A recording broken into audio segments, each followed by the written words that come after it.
ALS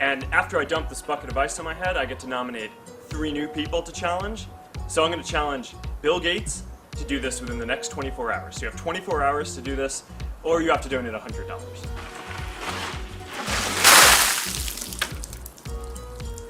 That was really cold. I'm going to challenge 3 more people. Elon Musk, Ryan Seacrest, and Chris Anderson of TED. Consider yourself challenged. You have 24 hours. Good luck.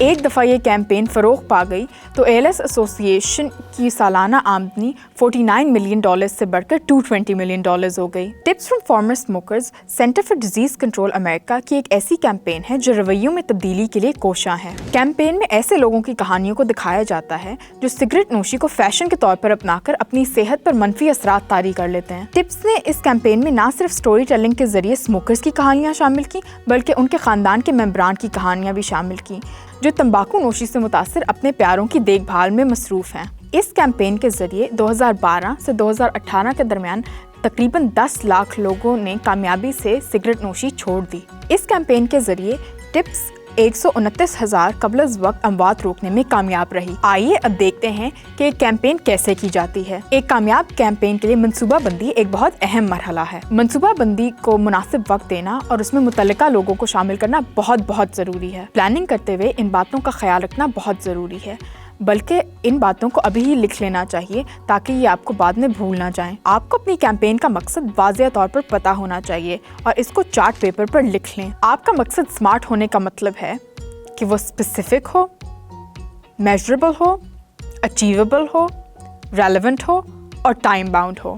ہم مثال کے طور پر ایک ایسی campaign design کرتے ہیں جو پنجاب میں موجود مذہبی اقلیتوں کو کالجوں اور یونیورسٹیوں میں 2% تعلیمی کوٹے کے بارے میں آگاہی پیدا کرتی ہے۔ اس سے ہمارا مقصد یہ ہے کہ ہم کوشش کریں کہ زیادہ سے زیادہ نوجوان جو مذہبی اقلیتوں سے تعلق رکھتے ہیں وہ تعلیم حاصل کر سکیں۔ مقصد طے کرتے ہوئے آپ کو اپنے مسئلے کے حوالے سے اچھی خاصی معلومات حاصل ہونی چاہیے۔ مثال کے طور پر ہم نے اپنی اس کیمپین کے لیے پنجاب کے صوبے کو ہی کیوں چنا؟ اس کی ایک وجہ تو یہ ہے کیونکہ پنجاب وہ صوبہ ہے جس نے اپنے تعلیمی اداروں میں اقلیتوں کے لیے 2% کوٹے کی منظوری دی۔ دوسری بات یہ ہے کہ ہم یہ کیمپین صرف نوجوانوں کے لیے ہی کیوں کر رہے ہیں۔ اس کی ایک وجہ یہ ہے کیونکہ 2022 میں department of human rights and minority affairs Punjab نے ایک سروے کنڈکٹ کیا جس کے مطابق اس وقت پنجاب میں 30 ایسی یونیورسٹیز ہیں جو اس کوٹے پہ عمل کر رہی ہیں۔ کل ملا کر ان 30 یونیورسٹیز میں 2000 سے زائد سیٹس موجود ہیں، مگر ان میں سے ابھی تک صرف 246 سیٹس بھری گئی ہیں۔ اس کا مطلب ہے کہ باقی سبھی سیٹس ابھی بھی خالی ہیں۔ جب یونیورسٹی انتظامیہ سے اس بارے میں سوال کیا گیا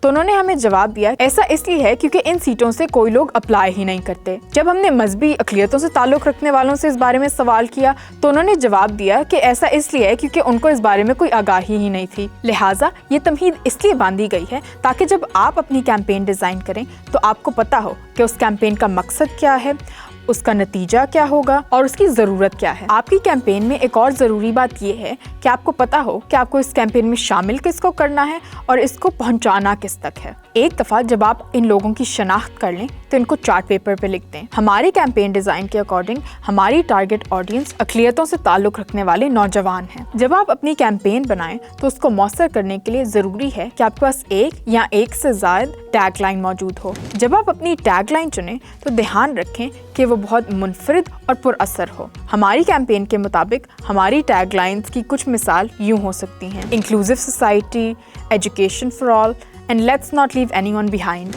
اپنی کیمپین کو اور پر اثر بنانے کے لیے آپ اپنے لیے ہیش ٹیگز بھی ڈیزائن کر سکتے ہیں، جیسے کہ #inclusive society, #education for all, #leave no one behind. آپ کو اس بات کا بھی خیال رکھنا ہوگا کہ آپ کی ٹارگٹ آڈینس کس پلیٹ فارم پر موجود ہے۔ ہو سکتا ہے کہ آن لائن سرگرمیوں کے ساتھ ساتھ آپ کو آف لائن سرگرمیوں میں بھی کام کرنا پڑے تاکہ آپ اپنی زیادہ سے زیادہ متعلقہ آڈینس تک پہنچ سکیں۔ اپنی مثال دیکھتے ہوئے مجھے لگتا ہے کہ ہمیں آن لائن سرگرمیوں کے ساتھ ساتھ ایسی جگہوں پر بھی جانا پڑے گا جہاں پر مذہبی اقلیتیں رہتی ہیں۔ اس کے علاوہ ہم مندر، چرچ اور گردواروں میں اناؤنسمنٹ کروا کر بھی زیادہ سے زیادہ اقلیتوں تک اس 2% کوٹے کے بارے میں معلومات پہنچا سکتے ہیں۔ اس کے علاوہ اپنی کیمپین کی ٹائم لائن طے کرنا بھی ضروری ہے، جیسے کہ ہماری کیمپین لوگوں کو سب سے زیادہ فائدہ تب پہنچا سکتی ہے جب داخلے بالکل کھلے ہوں۔ اس لیے ہماری کیمپین کو داخلوں سے 1 یا 2 مہینے پہلے شروع ہو جانا چاہیے۔ کیمپین کی پلاننگ کے ساتھ ساتھ ضروری ہے کہ آپ کیمپین کی اسٹریٹجی پر بھی کام کریں۔ اسٹریٹجی کے بغیر آپ کی کیمپین کامیاب ہو ایسا ممکن نہیں۔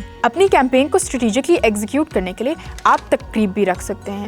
اس کے علاوہ آپ پوسٹر ڈیزائن کر سکتے ہیں، اسٹریٹ تھیٹر کر سکتے ہیں، یہاں تک کہ جب آپ سوشل میڈیا پوسٹس بنائیں تو آپ اس میں مختلف باعث لوگوں کو ٹیگ کر کر بھی اپنی کیمپین کو اسٹریٹجکلی ایگزیکیوٹ کر سکتے ہیں۔ کیس کیس اسٹڈیز اور سٹوری ٹیلنگ کے ذریعے بھی آپ کی کیمپین بہت مؤثر ہو سکتی ہے۔ اس کے علاوہ اپنے مقصد کو آپ موجودہ رجحانات اور ٹرینڈز کے ساتھ جوڑ کر بھی اپنی کیمپین کو بہت مؤثر بنا سکتے ہیں۔ جب آپ اپنی کیمپین کے لیے کانٹینٹ ڈیولپ کریں تو اس بات کا خیال رکھیں کہ وہ ٹائملی ہو اور وہ ریلیونٹ ہو۔ ان سب مرحلوں سے گزرنے کے بعد آپ اپنی کیمپین کو خود ڈیزائن کر سکتے ہیں اور اس کے بعد بلا تاخیر اس کو امپلیمنٹ بھی کر سکتے ہیں۔ اس ویڈیو ماڈیول کے آخر میں ہم آپ کے ساتھ کچھ ایسے ٹولز اور ریسورسز شیئر کر رہے ہیں جو کیمپین ڈیزائن کرنے میں آپ کے بہت کام آئیں گے۔ ان سب ٹولز کے لنکس آپ کو ہمارے ڈسکرپشن باکس میں مل سکتے ہیں۔ اگر یہ ویڈیو ماڈیول آپ کے لیے فائدہ مند ثابت ہوا ہے تو پلیز اس ویڈیو کو لائک کریں، شیئر کریں اور سبسکرائب کریں۔